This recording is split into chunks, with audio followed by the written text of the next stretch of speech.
5 মাসের শিশু বাচ্চাকে খুন করলো তার মা। তার আপন মা নিজের 5 মাসের বাচ্চাকে গলা কেটে হত্যা করলো, কিন্তু কেন?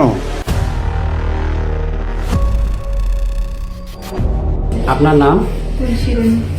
ঘটনাটা হলো বাংলাদেশের সৈয়দপুর গ্রামে। মায়ের নাম তুলসী রানী।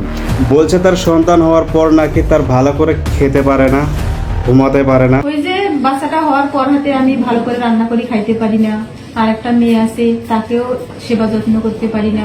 আর বাচ্চাটা অনেক কান্না করতো।